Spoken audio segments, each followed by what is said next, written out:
मित्रों नमस्कार, मैं दिलीप पांडे। स्वागत है आपका मेरे YouTube चैनल में। मित्रों, यूजीसी गाइडलाइंस 2026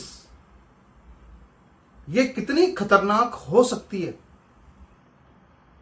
इसकी आशंकाएं, इसकी संभावनाएं, इसकी कल्पनाएं करके ही अब लोग कांप रहे हैं। आज जगह जगह पर ये सवाल पूछे जा रहे हैं कि पहले से ही हमारे देश के अंदर इतने सारे टॉर्जन हॉर्स घूम रहे हैं। आप जानते हैं टॉर्जन हॉर्स क्या होता है? इन टॉर्जन हॉर्स का सबसे बुरा हाल इस वक्त उत्तर प्रदेश के अंदर हो रहा है। कैसे हो रहा है? जब ट्रॉय की और ग्रीक की लड़ाई हुई थी और यूनानी सैनिकों को लगा कि अब वो ट्रॉय का किला तोड़ नहीं सकते हैं, तो फिर उन्होंने एक चाल चली। बड़ी ही चतुराई से उन्होंने लकड़ी का एक घोड़ा बनाया। उस लकड़ी के घोड़े में वो सारे सैनिक ग्रीक के, यूनान के बैठ गए। जब ट्रॉय के लोग आए तो उनको लगा कि शायद ये जो घोड़ा है ये यूनान ने गिफ्ट भेजा है, और सारे यूनानी सैनिक भाग गए। इस तरह वो किला खोल करके ट्रॉय के लोग खुद उस टॉर्जन हॉर्स को अपने किले में ले आए। रात में जब सारे के सारे ट्रॉय के सैनिक जश्न मना रहे थे कि जीत गए, उसी समय उस घोड़े के अंदर से बहुत सारे ग्रीक सैनिक निकले और उन्होंने ट्रॉय को बड़ी आसानी से फतह कर लिया। किला तोड़े बिना अपने आप खुल गया। इसे इतिहास में कहा गया टॉर्जन हॉर्स।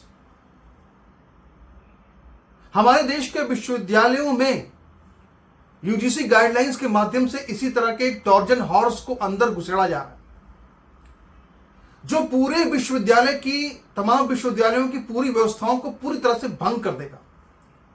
क्योंकि जिन पर व्यवस्था को बनाने की जिम्मेदारी है, उन कुलपतियों पर, उन प्रोफेसर्स पर और विश्वविद्यालय के कर्मचारियों तक पर ये जो पूरी गाइडलाइंस है या जो पूरी यूजीसी रेगुलेशन है, ये लगने जा रहा है।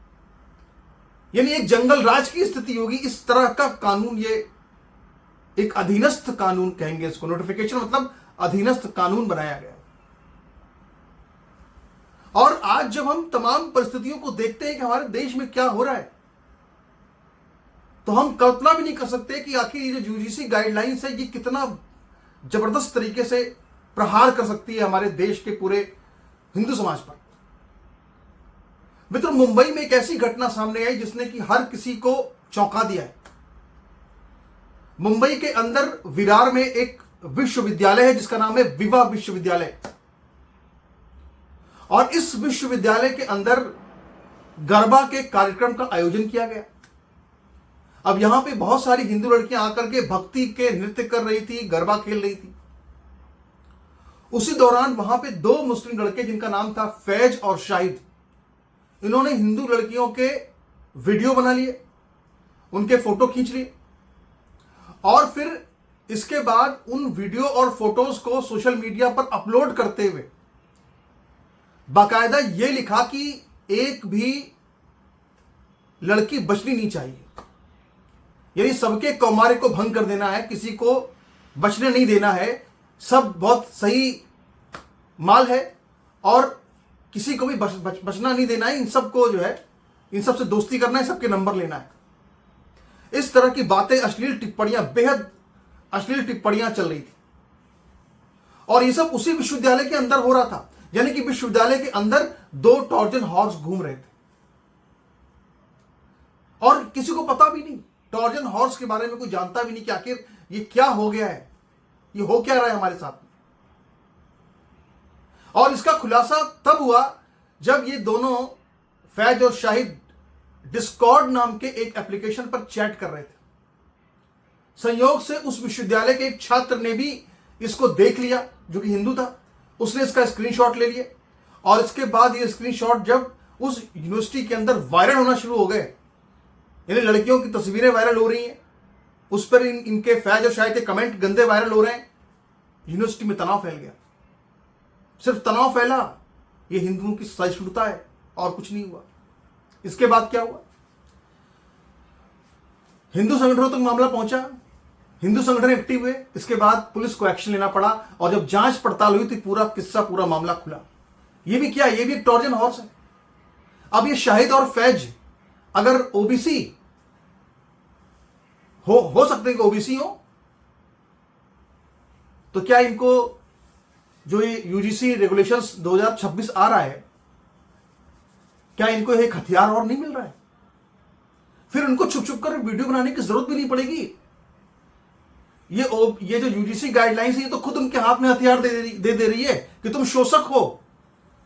यानी अभी तक जो है वो शोषक का टैग लेकर के दलित घूमता था, हम शोषित हैं। अब ओबीसी भी लेके घूमेगा टैग कि हम तो शोषित हैं, और मुसलमान भी लेके घूमेगा कि हम भी शोषित हैं। ये विक्टिम कार्ड जो है, खुद जो विक्टिम कार्ड खेलने में सबसे बड़ा उस्ताद है, जिहादी, उसको सरकार एक और विक्टिम कार्ड दे रही है कि लो तुम विक्टिम कार्ड और लो, एक हो, तुम भी शोषित हो। और इतना ही नहीं, अब आप देखिए लखनऊ का मामला, केजीएमयू, आखिर वो भी तो एक संस्था ही है, एक मेडिकल यूनिवर्सिटी ही है। और जब उस मेडिकल यूनिवर्सिटी में ओबीसी मुस्लिम्स को यूजीसी की रेगुलेशंस 2026 के तहत लिया जाएगा, तो ये जो रमीज जैसे लोग हैं, रमीज जैसे लोग जो कि लव जिहाद कर रहे हैं, शोषण कर रहे हैं हिंदू महिलाओं का, पूरा रैकेट चला रहे हैं। सोचिए, आप ये सोचिए कि ये सब जो खुलासे होते हैं यूपी में क्यों होते हैं? क्योंकि यूपी में एक ऐसी सरकार है योगी जी की जो इन टॉर्जन हॉर्स को नकेल कसना जानती है, इन टॉर्जन हॉर्स को, इन लकड़ी के घोड़ों को जलाना जानती है। बाकी और देश के तमाम राज्यों में तो सोए पड़े, वहां तो ऐसा कुछ निकलता ही नहीं, पता ही नहीं चलता क्या हो रहा है, चलता ही नहीं पता क्या हो रहा है। तो अब केजीएमयू में एक और बड़ा खुलासा हुआ है, वो ये हुआ है कि जो डॉक्टर रमीज था, जो आरोपी है, उसने अपने कंप्यूटर में एक फोल्डर बनाया हुआ था, और उस फोल्डर का नाम रखा था जन्नत। समझ रहे हैं? जन्नत, जन्नत। और उसमें उसने हिंदू लड़कियों की अश्लील फोटो, अश्लील वीडियो, उनके क्लिप्स रखे हुए थे, उनको ब्लैकमेल करने के लिए। सोचिए जरा आप किस हद तक इनकी मानसिकता खराब हो चुकी है। जन्नत और जहन्नुम, ये दोनों शब्द कहां इस्तेमाल होते हैं? ये दोनों शब्द इस्लाम में इस्तेमाल होते हैं, और कहते हैं कि जन्नत में क्या होती है? जन्नत में हूरें होती हैं। इनकी मानसिकता को समझिए कि कितनी गंदी इनकी सोच है। ये हर एक जगह पर आपको एक टॉर्जन हॉर्स नजर आएगा। आप भले अपनी आंखें बंद कर ले, पर ये टॉर्जन हॉर्स अपना काम कर रहे हैं। हमारी बेटियों को बरगला रहे हैं, हमारी बेटियों के साथ गलत कर रहे हैं, उनके वीडियो बना रहे हैं। और अगर कुछ नहीं उनको मिल रहा है तो एआई से वीडियो बना रहे हैं। बहुत बड़ा चौंकाने वाला मामला मिर्जापुर से सामने आया। आपकी आंखें फटी की फटी रह जाएंगी। मतलब ये लोग कितने बड़े शोषित हैं और कितनी अच्छी तरह से समझते हैं किसी भी लड़की की मेंटेलिटी को, जरा उसको समझिए। मिर्जापुर में एक मामला सामने आया है, उत्तर प्रदेश की मिर्जापुर में। यहां पे एक हेड कांस्टेबल था जिसका नाम था इरशाद खान। वो जो है 5-6 जिम चला रहा था उस मिर्जापुर जिले में, जिसके कि लगभग सभी जो मालिक थे वो मुसलमान थे।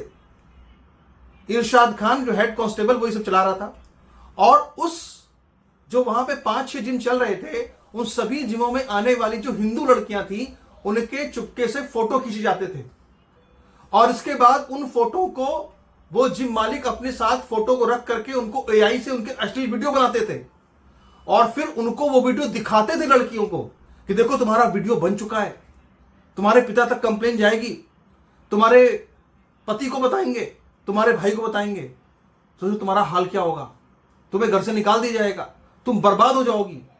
इससे अच्छा कि अब तुम हमारे साथ आ जाओ, धर्मांतरण कर लो, जो हम कहें वो करो, हमारी हूर बन जाओ, हमारी दासी बन जाओ, सेक्स स्लेव बन जाओ। ये सब जो हमारे भारत के अंदर चुपके चुपके हो रहा है, टॉर्जन हॉर्स जो चुपके चुपके कर रहे हैं ना, यही सब वहां पे सीरिया में खुल के हो रहा है। मैं आपको लगातार दिखाता हूं अपने YouTube पर तमाम वीडियो, आप देख सकते हैं वहां पे किस तरह से सीरिया के अंदर जिहाद की जो पूरी मानसिकता है उसका लाइव टेलीकास्ट आप देख सकते हैं। अभी हाल ही में 4 दिन पहले वहां पर जिस तरह से कुर्दिश महिलाओं को किडनैप किया गया, बंदूक की नोक पर किडनैप किया गया, उनके बालों को पकड़कर घसीटा गया सड़क पर जैसे वो कोई जानवर हो। लाइव टेलीकास्ट देखिए, हमारे साथ जो हुआ है 1400 सालों तक उसका लाइव टेलीकास्ट चलता है मिडिल ईस्ट में, देख लीजिए वहां क्या होता है। ये इनकी मानसिकता है। आज सोचिए कि जब सरकार योगी आदित्यनाथ की है तब ये सब चल रहा है। और सबसे बड़ी बात क्या है कि ये जो केजीएमयू वाला मामला है, ये जो मिर्जापुर वाला मामला है, ये दोनों मामले कहीं ना कहीं उस छांगुर बाबा से जाके जुड़ते हैं। वो भी जिहादी है, जो कि बाकायदा पूरा एक लव जिहाद का रैकेट चलाता था पूरे उत्तर प्रदेश के अंदर। यानी आप सोचिए कि कहां कहां तक ट्रोजन हॉर्स घुसे हुए हैं। एक ट्रोजन हॉर्स ने पूरे ट्रॉय को बर्बाद कर दिया। सोचिए वो कितनी प्राचीन सभ्यता थी। हमारे देश में तो हर जगह आपको, हर संस्थानों में ऐसे चुपके काम करने वाले लोग मिलेंगे जो ट्रोजन हॉर्स की तरह काम कर रहे हैं। कहां कैसे बचेंगे आप, क्या होगा? और इसके साथ में अगर प्रधानमंत्री मोदी जी इनको ओबीसी का कवर दे करके और इनको अगर इनके हाथ में अगर यूजीसी की गाइडलाइन दे रहे हैं, हथियार दे रहे हैं, तो क्या इसका दुरुपयोग नहीं होगा? इसका दुरुपयोग किस सीमा तक हो सकता है आप सोच नहीं सकते। जब ये अब तो लागू हो चुका है, धीरे धीरे इसके मामले खुलेंगे, सामने आएंगे, और तब आप देखेंगे किस तरह से इस हथियार का इस्तेमाल हिंदुओं के खिलाफ किया जा रहा है। अगर किसी ओबीसी को लगता है कि वो इससे बच जाएगा तो ये उसकी बहुत बड़ी भूल है। ये भी उससे बचने वाला बिल्कुल नहीं है, बिल्कुल बचने वाला नहीं है। क्यों नहीं बचने वाला है? क्योंकि एससी एसटी केस सबसे ज्यादा लगते ओबीसी पे ही हैं। ओबीसी के उस दायरे में आने से रेगुलेशन में उनको छूट नहीं मिल जाएगी। एससी एसटी वाले तो फिर भी उनके ऊपर आरोप लगाएंगे ही, उनको घसीटेंगे ही इक्विटी कमेटी में। वो बचने वाले नहीं है। तो ये पूरा समाज के अंदर नफरत पैदा होगी। और जो मोदी सोच रहे हैं कि इससे ओबीसी को बचा लेंगे, ओबीसी बचेगा नहीं। ओबीसी तो उनको वोट देगा, ओबीसी उनसे नफरत करेगा कुछ दिन के अंदर, आप देखिएगा।